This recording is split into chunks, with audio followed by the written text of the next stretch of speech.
મારા ભાઈઓ બહેનો અને વડીલોને જય શ્રી રામ।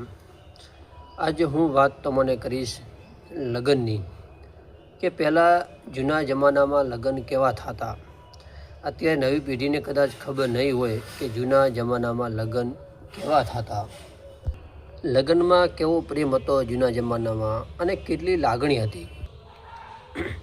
લગ્નને 1 મહિનો બાકી હોય ત્યારથી ગણેશ બેસાડીને વાનડો શરૂ થતો। પરિવાર, કુટુંબ અને સગા સંબંધીઓને ઘરે લાડાને પ્રેમથી જમાડવામાં આવતું।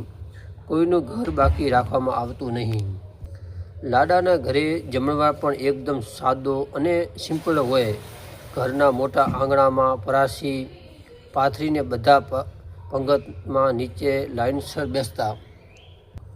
પછી થાળી આવતી અને એક પછી એક જમવાનું બેઠા બેઠા પીરસવામાં આવતું। કોઈને જમવાનું લેવા ઊભું થવું પડતું નહીં। સાદું જમવાનું, પોતાના માણસોને સાથે અને દિલથી થતો સત્કાર, એ જૂના જમાનામાં લગ્નની સાચી મજા હતી।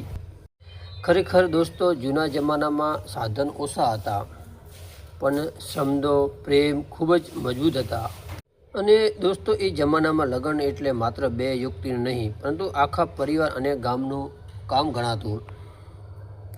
કોઈના ઘરે લગ્ન હોય એટલે નાના મોટો સૌ પોતાનું કામ સમજીને મદદ કરવા પહોંચી જતા। કોઈ રસોઈ બનાવે, કોઈ મહેમાનોની સેવા કરે, તો કોઈ એકબીજા વ્યવસ્થા સંભાળે। એ સમયે દેખાડો ઓછો હતો, પણ એકબીજાને માટે પ્રેમ, લાગણી વધારે હતી। અને આજની નવી પેઢીઓ પણ આપણા જૂના રિવાજો અને સંસ્કારો યાદ રાખવા જોઈએ, કારણ કે સમય બદલાય છે, પણ આપણી સંસ્કૃતિ અને શબ્દોની કિંમત ક્યારેય બદલાતી નથી। તો સમયની સાચી ઓળખ હતી। આપણે આધુનિક બનીએ, પણ આપણા જૂના સંસ્કાર અને રિવાજો ક્યારેય ભૂલીએ નહીં। જૂનો સમય પાછો નહીં આવે, પણ એની સુંદર યાદો હંમેશા આપણી સાથે રહેશે।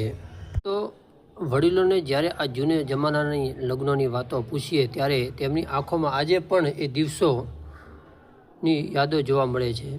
કારણ કે એ સમયમાં લગ્નમાં પૈસા કરતાં માણસોના મહત્ત્વનો હતો અને જમણવાર કરતાં પ્રેમ મોટો હતો।